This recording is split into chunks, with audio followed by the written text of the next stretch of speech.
कांग्रेस नेता और डीडीसी पार्षद इम्तियाज अहमद खांडे के जवाब में नेशनल कॉन्फ्रेंस यूनिट बनिहाल ने प्रेस कॉन्फ्रेंस को संबोधित किया।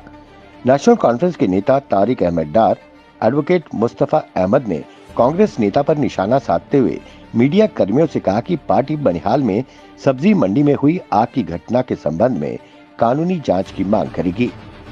Bureau report, the straight time.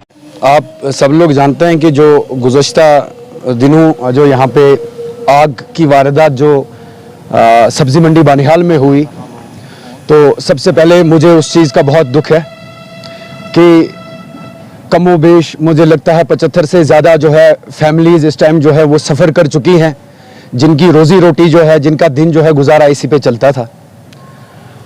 तो इस टाइम सबसे बड़ा जो मसला यहाँ पे ये है कि इनकी रिहेबिलिटेशन के बारे में हम अपील करते हैं। हम जितनी भी जमातें यहाँ पे हैं, चाहे नेशनल कॉन्फ्रेंस है, चाहे कांग्रेस है, चाहे और कोई पार्टी है, हम उनसे गुजारिश करते हैं, हम उनसे रिक्वेस्ट करते हैं कि वो आगे आएँ, इस मसले के पेश रहें। ये जो गरीब आवाम है, क्योंकि हमें यहाँ पे सियासत से थोड़ा उठना चाहिए, उठ के बात करनी चाहिए।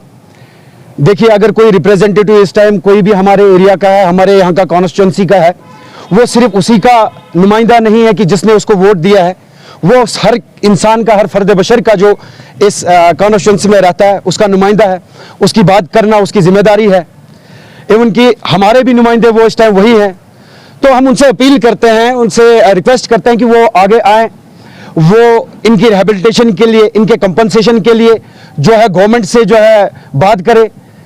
बावजूद इसके कि यहाँ पे हम एक दूसरे के ऊपर जो है इल्ज़ाम तराशी करें, जैसा कि कल मैंने बयान सुना इम्तियाज खांडे साहब का।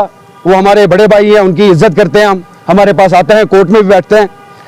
लेकिन वहाँ पे मैंने ज़्यादा फिक्र ये देखी कि एक दूसरे के ऊपर इल्ज़ाम तराशी का मैंने वहाँ पे देखा, जबकि मैं उनसे एक्सपेक्ट कर रहा था, उम्मीद कर रहा था कि इम्तियाज़, मैं बयान उनका सुनता हूँ क्योंकि वो अच्छी बात करते हैं। लेकिन कल भी मैं उनका बयान जब सुनने लगा तो मैंने उम्मीद ये की थी कि इनकी रिहेबिलिटेशन के लिए, जिनका नुकसान हुआ है, इनकी रिहेबिलिटेशन के लिए, इनके कंपनसेशन के लिए बात करेंगे।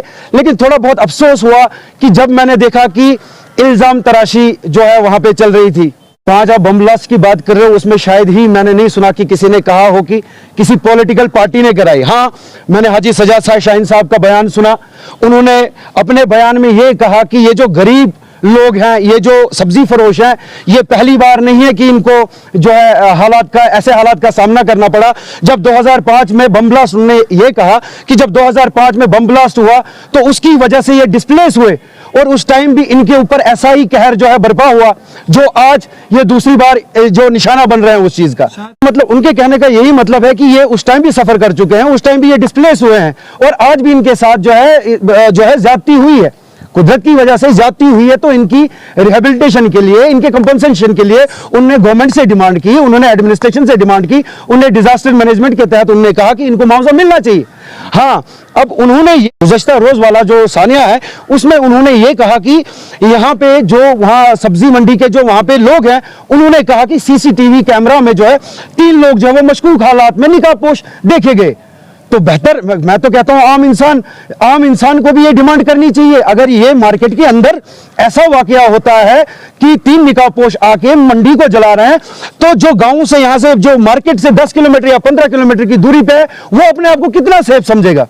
तो हमारी भी और आम आदमी की भी यही एक गुजारिश है कि इसकी इन्वेस्टिगेशन की जाए, जैसा कि हाजी सजाद शाहीन साहब ने कहा है कि SIT इसमें तश्कील दी जाए और जल्द से जल्द देखा जाए कि इस आग लगने का कारण क्या है, वजह क्या है।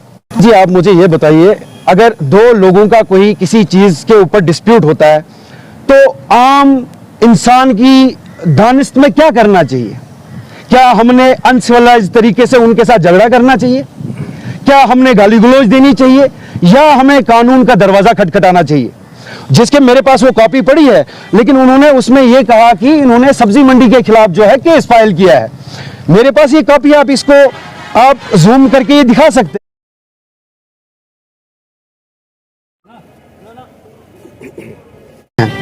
ये कॉपी है, ये टाइटल है, ये जनाब एक PPI सूट है। एक टाइटल के रिलेटेड एक सूट है, किसी को वहां से निकालने का नहीं है। इसका जो टाइटल अगर आप देखें, ये शादाब शाहीन वर्सेस विकार रसूल एंड अदर्स है। ये एक इंडिविजुअल के खिलाफ केस है, ये किसी मंदिर के खिलाफ केस नहीं है, ये सब्जी मंडी के लोगों के खिलाफ केस नहीं है, ये एक इंडिविजुअल के खिलाफ केस है। और इन्होंने क्या किया, ये शादाब शाहीन साहब ने क्या किया, वो कोर्ट में आए, उन्होंने कोर्ट का दरवाजा खटखटाया और कोर्ट ने उनको बाकायदा स्टे ऑर्डर दिया, स्टे लगाया उस पर। और उसके बाद स्टे होने के बाद उन्होंने एक इंप्लीमेंटेशन एप्लीकेशन भी इसमें दी है, जो कि मेरे हाथ में है, और इसका भी ऑर्डर आया हुआ है। लेकिन ये गलत बयानी से काम लिया हुआ है कि इसमें जो शादाब शाहीन ने जो है वो जो सब्जी मंडी के जो लोग हैं, वहां पे जो कारोबार कर रहे हैं, उनके खिलाफ या मंदिर के खिलाफ जो है केस दायर किया हो, ऐसा नहीं है। उन्होंने कोर्स ऑफ लॉ लिया है। उन्होंने, अच्छा मैं तो कहता हूं हर इंसान को जो है फितनाबाजी से बेहतर है उनको कि अगर कोई भी डिस्प्यूट अराइज होता है वो कोर्ट में आ जाए, कोर्ट में अपनी गुहार लगाएं और देखें लीगली उनका क्या बनता है। तो यह है कि इस टाइम जो है इन सब्जी वालों को जो दोबारा से इस चीज का शिकार हुए हैं, इनके लिए हमने आगे आना चाहिए, इनकी रिहेबिलिटेशन के लिए, इनकी कंपनसेशन के लिए हमने बात करनी चाहिए। लेकिन सितम जरीफी यह है कि बजाय उनकी मदद करने के हम एक दूसरे पे इल्जाम तलाशी करें। मैटर ऑफ इन्वेस्टिगेशन है, बयान आया है, एक छोटे लीडर का नहीं, गुलाम नबी आजाद साहब एक्स चीफ मिनिस्टर हैं, उनका बयान आया है, हाजी सजाद शाहीन साहब ने कहा है, और जो लोकल वहां पे लोग हैं वो कह रहे हैं, उन्होंने कहा कि हाँ सीसीटीवी कैमरा में कुछ निकाह पोस्ट जो है वो रिकॉर्ड हुए हैं। तो this is the matter of investigation होनी चाहिए, जरूर इन्वेस्ट। और जो इनके पीछे, जो इस आगजनी के पीछे जो कल्प्रिट होंगे, उनको कानून में कड़ी से कड़ी सजा जो है मिलनी चाहिए।